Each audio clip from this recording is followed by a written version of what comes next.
Hey friends, you're still listening to 13 Folds Radio here on rifreeradio.org. I hope you liked that last song because it was the Arcs, Blessed and Burned. Dave, hats off to you, man. You continue to uncover good music week by week. I'm impressed. Can't be easy. No, I try. No, I like that song. So a lot of research goes. I think actually this week's playlist probably has the most new stuff that we've played in a long time. Which isn't always good, but I trust you more than most, so bring it on. So, I guess I can see now why you were trying to go to the Doomsday Clock. I guess our show really is a little doom and gloom this week. End of the Rhinos. Fat Barbies. I mean, I've got a whole thing here about an update on the Syrian refugees in Europe, and it ain't so pretty. It doesn't seem like a happy ending for a lot of those poor folks. Why? Well, why not?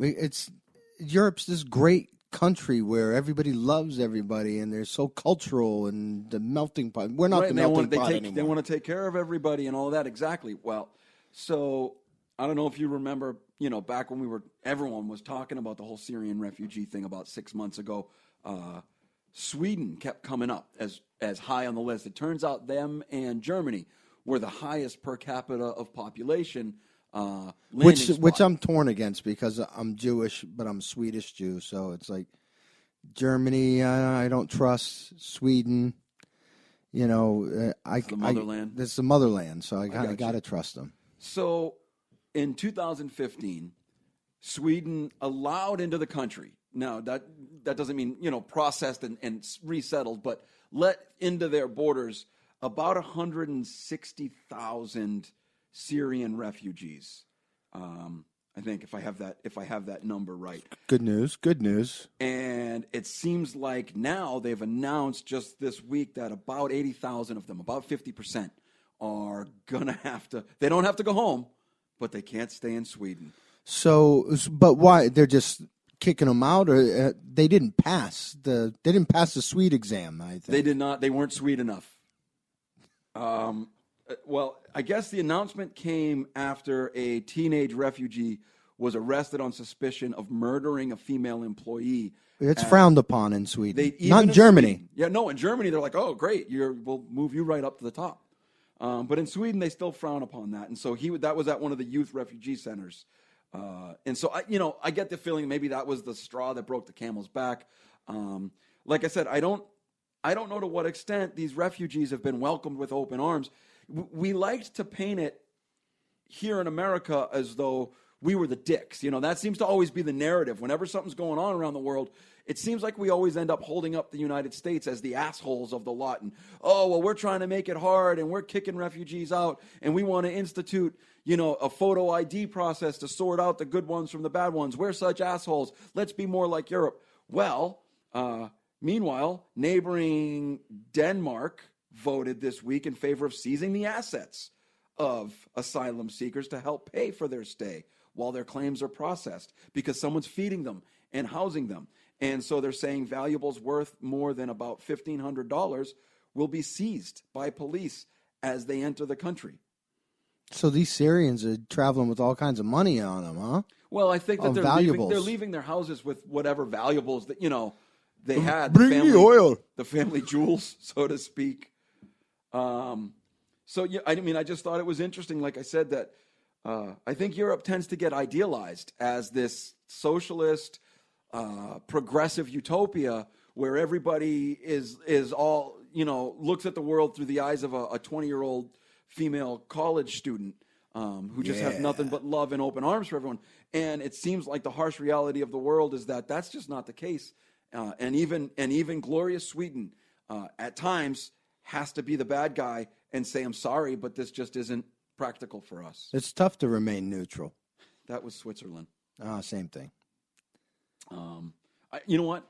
You want me to lighten it up a little bit now after that one? Let's lighten it up a little bit. Okay. I found this story this week. I really liked this one. Not only is this a kind of a funny story, but it's a great example. It sounds like something that, I don't know, like you and I would do. So a British filmmaker has decided to stick it to the censors over in the UK. He filmed. He started a Kickstarter to fund this whole thing, and the more money he raised, the more film he was able to buy, the longer he was able to make his film of paint drying. He made a 10-hour single shot film. He didn't even, not even him painting the wall first. It just comes in on a freshly painted white brick wall. And it just doesn't move for 10 hours. And he wanted to make the British censors have to watch that for as long as he could buy film to do it. And they're boycotting because there weren't enough black actors in it. That's right. He used a white wall. I didn't even pick up on that. He could have used black paint, couldn't he? Where's what a racist. Now? So this guy's name is Charlie Lynn, and I just think that's brilliant, and it worked. I mean, he got it through, and 2 censors had to watch it over the course of 2 days, and they ended up giving it the equivalent of an American G rating. They gave it a U rating, which is suitable for anyone unwatchable, as young as 4 and up. There's no offensive content in it. I just think that it's brilliant. The filmmaker said that he was a little dismayed at the acceptance from his fellow filmmakers at the role of censors in making their films. I mean, these guys really accept and work with and are okay with censors more or less having almost like an editorial role in their art. And so he was, I think more than anything, he was making the point, but he was trying to call his fellow British filmmakers to action and to wake them up and get them more involved in fighting for their own art. I thought that was a cool story. And I always love a good slap in the face to the man. So kudos on your doomsday story about painting a wall white for film. Good work there, Mike. You're very welcome. What do you got? What do you got for doomsday? You must have some doom and gloom. I got some doom and gloom. You want to hear about doom and gloom? I got a dad who was arrested for taking his daughter's phone as punishment for, I guess he took the child's phone because of some inappropriate text, let's say. And can I make a guess? Sure. Let me guess. Mom and dad are divorced, and mom did this whole thing as a power play leverage move. Well, Mom tried to tell him, you can't take it. It's not your phone. You didn't buy it. And he said, hey, it's a punishment, and this is what's going to happen. Who bought so it? Then, Mom took it. Mom called the police on him, and I guess it went on for weeks where they actually arrested him. The guy went to jail overnight for this. What was the charge? Does it say? I think it was theft. Or who? Wait a minute. Phone? Let's see. Jack, and actually the dad won the case. Thank goodness. Thank goodness. And was allowed to keep the phone. But it ruined the relationship, obviously. Oh, they weren't divorced then, but they sure are now. No, I don't know what the charge was. I'd have to dig in this story and find it. That is clearly ridiculous. And and going back, I don't know. I think you read the story a year or two ago about the teenage girl that sued her parents. Yes. For not paying for her college tuition. And I'm glad to see, because that story also ended with a judge more or less saying that's retarded and threw the case out. Which I'm glad to see that this went likewise. That we have to have some modicum of sanity that remains in this country.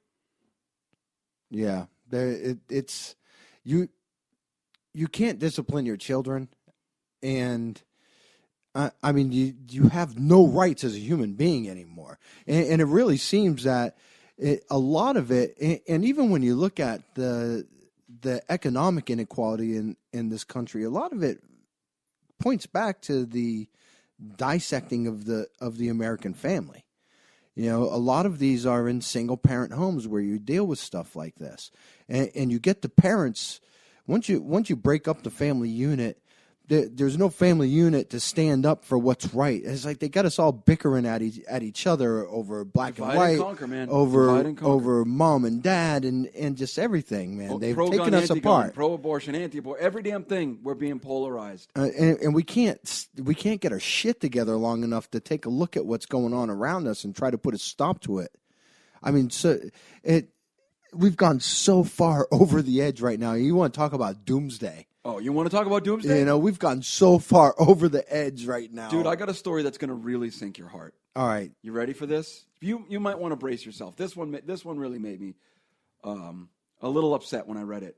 So a fortune in bull semen was stolen last week out of I've a been truck. saving that for years. $50,000 worth of bull semen out of a truck in Turlock, California, just this past Sunday night. And I mean, this particular sperm came from one of the top 1%. So a 1%er, you know, all the money, even in the bull world, they get all the money. You realize that the other 99% of bulls don't even have half that kind of money. No. And that was going to be used to impregnate cattle around the world. And now some guy's making cocktails out of it at the bar. Right? So the victim of the theft, Anthony Rice, said that it took months to collect that much. Did he do it on his own? My wife's going to be just heartbroken when she finds out she has to start all over again. Oh, you know what? That's a great time for a break. Yeah, it is. Don't go anywhere. I want to get into. I want to delve in a little bit deeper into this race question in the next segment. I want to come back around